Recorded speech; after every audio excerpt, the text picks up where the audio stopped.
Hi hello నమస్తే friends, నేను మీ గిరి నగేష్. మీరు చూస్తున్నారు ఎస్పీ ఫుడ్ వరల్డ్ తెలుగు. ఈరోజు ఈ వీడియో కనుక మీకు నచ్చినట్లయితే లైక్ చేయండి, షేర్ చేయండి, కామెంట్ చేయండి, సబ్స్క్రైబ్ చేసుకోవడం మాత్రం మర్చిపోకండి. ఈరోజు మన రెసిపీ ఎంతో సింపుల్గా టేస్ట్గా ఉండే ములక్కడ పాలు అయితే నేను మీకు చూపించబోతున్నాను. ఈ కర్రీ చాలామందికి తెలియకపోవచ్చు, తెలియని వాళ్ళంటే ఒక్కసారి ట్రై చేయండి, ఎంతో టేస్టీగా అయితే ఉంటుంది. ముందుగా అయితే స్టవ్ ఆన్ చేసి స్టవ్ మీద కుక్కర్ అయితే పెట్టుకుని అందులో 3 టేబుల్ స్పూన్ ఆయిల్ అయితే వేసుకోవాలి. ఆయిల్ అనేది వేడైన తర్వాత అందులో కొద్దిగా కరివేపాకు రొబ్బలు, ఆ తర్వాత సన్నగా చీలికి పెట్టుకున్న 2 పచ్చిమిరపకాయ ముక్కలను అయితే వేసుకోవాలి. ఆ తర్వాత అందులోనే సన్నగా తరిగి పెట్టుకున్న 4 మీడియం సైజు ఉల్లిపాయ ముక్కలను అయితే వేసుకోండి. వేసుకున్న తర్వాత 1 నిమిషం పాటు బాగా మిక్స్ చేసుకోండి. మిక్స్ చేసుకున్న తర్వాత అందులోనే ఒక 1/2 టీ స్పూన్ పసుపుని అయితే వేసుకోవాలి. ఆ తర్వాత అందులో మనకి ఎంతైతే రుచికి సరిపోతుందో అంత సాల్ట్ని అయితే వేసుకోవాలి. నేనైతే 2 టేబుల్ స్పూన్లు వేసుకుంటున్నాను. మీ రుచికి సరిపడంత వేసుకొని ఒక్కసారి అయితే మిక్స్ చేసుకోండి ఫ్రెండ్స్.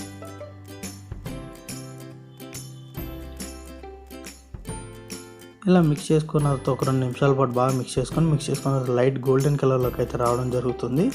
ఉల్లిపాయలు బాగా దగ్గరికి మగ్గిపోయి ఇలా లైట్ గోల్డెన్ కలర్లోకి వచ్చిన తర్వాత మనం ముందుగా వాష్ చేసి పెట్టుకున్న 2 మీడియం సైజు ములక్కడ ముక్కలను అయితే ఇందులో వేసుకోవాలి. వేసుకున్న తర్వాత ఒక 2 నిమిషాల పాటు మొత్తం మిక్స్ చేసుకోండి. ములక్కాయ ముక్కలు అనేవి ఎక్కడ పసి వాసన లేకుండా మంచి టేస్ట్ అని వచ్చే వరకు బాగా మిక్స్ చేసుకోండి. పసిరి వాసన పోయేంత వరకు మిక్స్ చేసుకోండి. మిక్స్ చేసుకున్న తర్వాత అందులో 1 టేబుల్ స్పూన్ కారం అయితే నేను వేసుకుంటున్నాను. ఇది మేము ఓన్గా గ్రైండింగ్ చేయించుకుంది కాబట్టి కొంచెం స్పైసీ ఉంటుంది. సో మీరు ఇంట్లో వాడేదైతే 2 టేబుల్ స్పూన్ వేసుకోండి ఫ్రెండ్స్. ఆ తర్వాత మొత్తం మిక్స్ చేసుకోండి 1 నిమిషం పాటు. మిక్స్ చేసుకున్న తర్వాత ఒక 100 ml మిల్క్ని అయితే ఇందులో యాడ్ చేసుకోండి. అంటే ఒక చిన్న టీ గ్లాసుడు అయితే మిల్క్ని వేసుకొని 1 నిమిషం పాటు మిక్స్ చేసుకోండి. మొత్తం మిల్కే కాదు, మనం ఏదైతే గ్లాస్తో తీసుకున్నామో అదే గ్లాస్తో సగానికి వాటర్ని కూడా వేసుకోవాలి. ఉత్తి మిల్క్ వేసుకోవడం వల్ల ఏంటంటే కుక్కర్లో పెట్టుకున్నప్పుడు మాడిపోయే అవకాశాలు ఉంటాయి. సో హాఫ్ గ్లాస్ అయితే వాటర్ని వేసుకొని 1 విజిల్ వచ్చేంత వరకు బాగా ఉడికించుకోవాలి. మొత్తం ఉడికిపోయిన తర్వాత ఓపెన్ చేసి చూడండి. చూసారు కదా ఫ్రెండ్స్, ఎంతో గుమ్మగుమ్మలాడే ములక్కడ పాలు కర్రీ అయితే రెడీ అయిపోయింది.